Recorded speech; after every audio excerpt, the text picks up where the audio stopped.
باویہ رحمۃ اللہ علیہ نے اپنی سند سے امام جعفر صادق علیہ السلام سے روایت کی ہے کہ حضرت امیر المومنین نے فرمایا کہ خداوند تعالیٰ نے جناب رسالت مآب صلی اللہ علیہ وآلہ وسلم کا نور آسمانوں اور زمین، عرش و کرسی، لوح و قلم اور بہشت و دوزخ کی خلقت اور تمام پیغمبروں کی پیدائش سے 4,24,000 سال پہلے پیدا کیا۔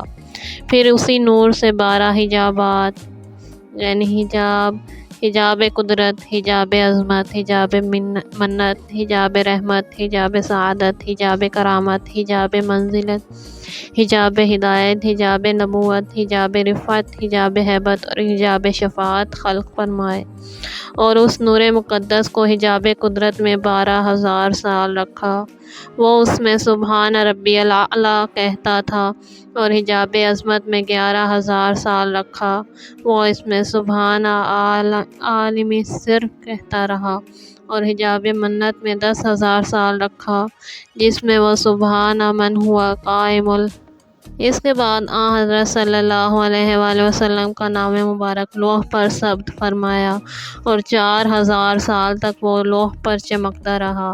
پھر حضرت کا نام اطہر عرش پر ظاہر کیا اور ساق عرش پر ثبت فرمایا، وہاں وہ 7,000 سال تک نور افشانی کرتا رہا۔ اسی طرح وہ نور رفعت و جلال کے ساتھ گھومتا رہا، یہاں تک کہ حق تعالیٰ نے اس کو پشت آدم میں جگہ دی۔ پھر وہ منتقل ہوتا ہوا صلب نوح میں پہنچا، اسی طرح وہ ایک کے بعد دوسرے طاہر صلبوں میں منتقل ہوتا رہا، یہاں تک کہ خدا نے اس کو صلب عبداللہ ابن عبدالمطلب میں ظاہر فرمایا اور اس کو 6 کرامتوں سے گرامی فرمایا۔ اس کو پیراہن خوشنودی پہنایا، ردائے ہیبت سے آراستہ کیا، تاج ہدایت اس کے سر پر رکھ کر اس کو رفعت کی بلندی پر پہنچایا، اس کے بدن کو جامہ رفعت پہنایا، اور محبت کا کمربند اس کی کمر میں باندھا، اور نالین خوف و بیم اس کے پاؤں میں ڈالی، اور عصائے منزلت ہاتھ میں دیا۔ پھر وحی کی کہ اے محمد صلی اللہ علیہ وآلہ وسلم، لوگوں کے پاس جاؤ اور کہو کہ لا الہ الا اللہ محمد رسول اللہ کا اقرار کریں۔ I hope all of you would be fine. We at MMP Associates are providing services offline in few cities of Pakistan and online all over the world. Our services include but not limited to accounting, bookkeeping, internal audit, financial statements, etc. If you require any of these services, please contact by email or WhatsApp as mentioned in this visiting card at the end of this video. Us پیراہن Thank you very much. خوشنودی کی اصل 6 جوہروں سے تھی۔ امام جعفر صادق علیہ السلام سے لوگوں نے پوچھا کہ قبل اس کے کہ حق تعالیٰ آسمان و زمین، روشنی و تاریکی کو پیدا کرے، آپ حضرات کہاں تھے؟ حضرت نے فرمایا، عرش کے گرد ہم نور کے چند اجسام تھے اور خدا کی حمد کیا کرتے تھے۔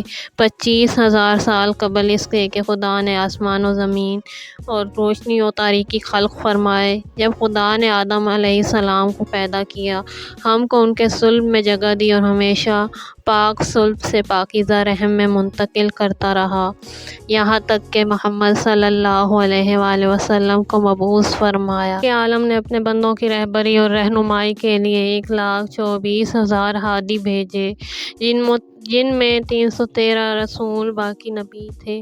رسولوں میں 5 اولو العزم تھے۔ ان انبیاء اور رسول پر ایمان ضروری ہے، انہیں معصوم، منصوص، عالم علم لدنی اور افضل کائنات قرار دیا گیا تھا۔ یہ نہ صرف بطن مادر بلکہ انبیاء اور رسول میں ہمارے نبی اور رسول ابو القاسم حضرت محمد مصطفیٰ صلی اللہ علیہ وآلہ وسلم بھی تھے، جنہیں خالق عالم نے اپنے نور عظمت و جلال سے پیدا کیا تھا۔ وہ نوری تھے، ان کے جسم کا سایہ نہ تھا۔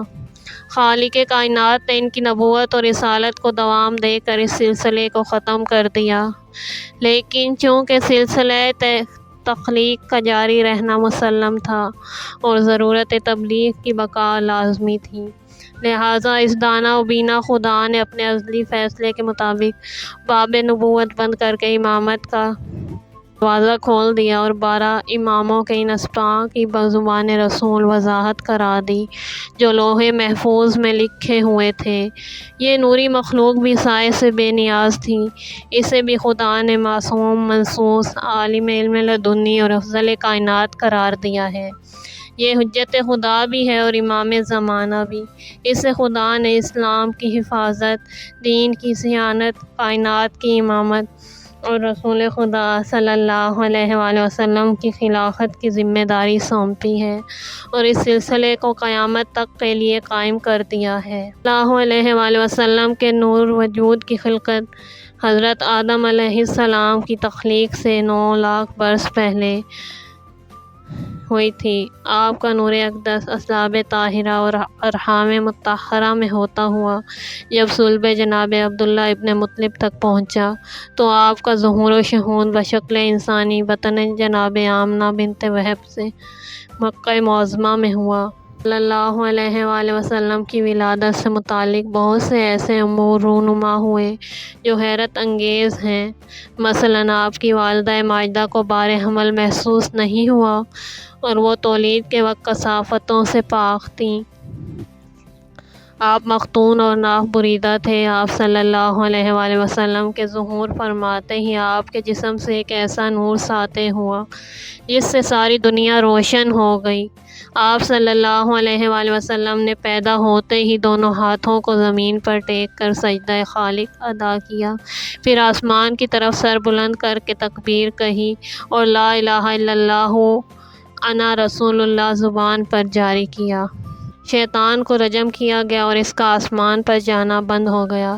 ستارے مسلسل ٹوٹنے لگے۔ تمام دنیا میں ایسا زلزلہ آیا کہ تمام دنیا کے غیر اللہ کی عبادت کرنے کے مقامات منہدم ہو گئے۔ اردو اور کہانت کے ماہر اپنی عقلیں کھو بیٹھے اور ان کے موکل محبوس ہو گئے۔ ایسے ستارے آسمان پر نکل آئے جنہیں کبھی کسی نے دیکھا نہ تھا۔ ساوا کی وہ جھیل جس کی پرستش کی جاتی تھی، جو کاشان میں ہے، وہ خشک ہو گئی۔ وادی سماوا جو شام میں ہے اور 1000 سال سے خشک پڑی تھی، اس میں پانی جاری ہو گیا۔ دجلہ اس قدر طغیانی ہوئی کہ اس کا پانی تمام علاقوں میں پھیل گیا۔ محل کسرا میں پانی بھر گیا اور ایسا زلزلہ آیا کہ ایوان کسرا کے 14 کنکرے زمین پر گر پڑے اور تاکہ کسرا شکافتہ ہو گیا۔ فارس کی وہ آگ جو 1000 سال سے مسلسل روشن تھی فوراً بجھ گئی۔ اسی رات کو فارس کے عظیم عالم نے، جسے موبزان موبز کہتے تھے، خواب میں دیکھا کہ تند و سرکش اور وحشی اونٹ عربی گھوڑوں کو کھینچ رہے ہیں اور انہیں بلاد فارس میں متفرق کرتے ہیں۔ اس نے اس خواب کا بادشاہ سے ذکر کیا۔ بادشاہ نوشیروان کسریٰ نے ایک قاصد کے ذریعے سے اپنے ہیرا کے گورنر نعمان بن منذر کو کہلا بھیجا کہ ہمارے عالم نے ایک عجیب و غریب خواب دیکھا ہے، تو کسی ایسے عقل مند اور ہوشیار شخص کو میرے پاس بھیج دے جو اس کی اطمینان بخش تعبیر دے کر مجھے مطمئن کر سکے۔ نعمان بن منذر نے عبد المسیح بن عمر الغشانی کو، کہ جو بہت لائق تھا، بادشاہ کے پاس بھیج دیا۔ نوشیروان نے عبد المسیح سے تمام واقعات بیان کیے اور اس سے تعبیر کی خواہش کی۔